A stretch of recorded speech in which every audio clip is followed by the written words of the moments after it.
Hello everyone, this is Latasha Blanton from the Real South Africa Travel and Tourism. And you're going to have the opportunity to travel with Phil Scott to sunny South Africa. You guys are going to have the opportunity to come to Johannesburg, and you guys are going to be coming to Durban. And we're going to set it up perfectly. It's going to be like a luxury experience for you guys. At the same time, you're going to be getting some culture. And of course, you're going to get an opportunity to talk to Phil, hang out with Phil, and get his views on Africa and South Africa. You're also going to get an opportunity to explore the lifestyles here that are available in South Africa. And we're going to do all that for you in an amazing 10 days. We do hope that you go to the website and book, because we do look forward to seeing you here. Absolutely. Our website is therealsouthafrica.com. Go there, scroll down. You'll see a picture of Phil, and just go ahead and book there. So we'll see you here in what we like to call sunny South Africa.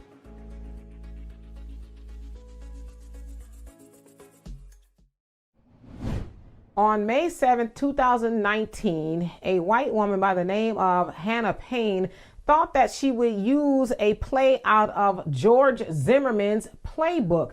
Now, she took it upon herself to play Vigilante as a 62-year-old black man, Kenneth Herring, was fleeing a scene of an accident, from what people are saying. Now, she was there, but she was not involved. It sounds like Mr. Herring had a minor accident with a semi-truck. Sounds like he waited for about 15 to 20 minutes for authorities to arrive, and they did not. And so he got in his truck and he left. Well, Hannah got on the phone with 911 and told of what happened. And so she is saying that the 911 operator is like, well, you didn't get his information, like his license plate. And she says, no. So then she says, well, she was under the impression that the 911 operator wanted her to pursue Mr. Herring and get his information. And so she did that. Now, what really happened was she did say to the operator, no, I don't have his information, and that she was going to follow. And the operator says, we don't need you to do that, right? Now, where else did we hear that situation? With George Zimmerman, who murdered Trayvon Martin, a teenager who had Skittles and an iced tea, right, wearing a hoodie. The 911 operator also told him, we don't need you to follow him, right? We got people on the way, we'll handle it. Well, Hannah thought, well, I'll go do it myself. So she followed Mr. Herring at a stoplight where he was stopped, or at a turning lane, I guess, get ready to turn. She hops out of her vehicle while on the phone with the 911, and she tried to get Mr. Herring to stop, and she says that he told her, well, who the F are you? Now, she also said that, well, I was under the impression that I was supposed to be the messenger for the 911 operator to tell him that he needs to return back to the scene of the accident. Well, then she went on to lie and say that as she, was talking to Mr. Herring, he reached out the window and grabbed her and then mashed on the gas and tried to drag her a little bit as he was holding on to her. Then she got her gun out, and then he wrestled the gun from her, and then he ended up shooting himself. Well, of course, witnesses on the scene was like, she a lie. That's not what happened.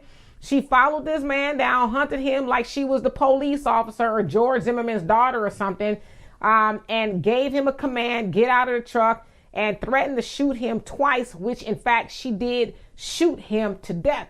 And so thankfully, she was sentenced to life imprisonment with the possibility of parole after serving 43 years. Now, this happened in Clayton County, Georgia, where, she got on the stand and testified for herself and lied and said, tried to paint herself as a victim. Y'all know, like George Zimmerman did, and like women who look like her often do.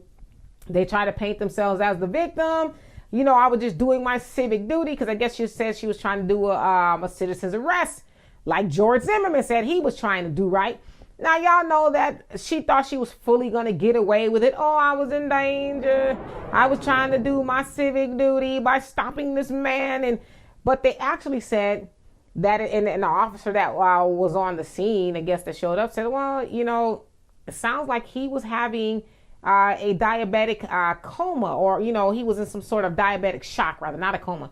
He was in diabetic shock, and the look in his eyes and stuff like that, kind of looks like, that's what it looks like when a person is having diabetic shock. And so he was not drunk, as she was trying to say that he was, and all that other stuff. He was in medical need, from what they're saying, but she took it upon herself to do what she did to him. So thankfully, again, she will be spending a lot of time in prison trying to figure out how to mind her business, right? And how to let the authorities do what they're paid to do. Not trying to be, Rambo mama or whoever, walking tall and talking tough and running up on black people because you think you can do that, And as his attorney said, or attorney rather for the family, said running the scene of an accident or leaving the scene of an accident is not a death penalty. Where did you get it in your mind that you could do that to people? Well, probably from George Zimmerman, because he thought it was right to kill Trayvon Martin for walking through his neighborhood. In fact, his daddy lived in that neighborhood. He was walking from the store with iced tea and Skittles, and George Zimmerman hopped up off of his porch and pursued Trayvon Martin and, killed him, which kind of kicked off this new wave, if you will, of a civil rights type of movement asking for protection for black people, especially since we are still being hunted like animals, by white supremacists. And so, yeah, she thought she was going to get her one, but she got her one, all right. She got herself a life sentence, and I'm so glad that the judge, Jules Scott, in that case, she got it right. She got it right. And the family's like, well, we would have liked that she got life without parole, but the judge, I think she's right in saying, well, she's got to serve at least 43 years. She's 25 now.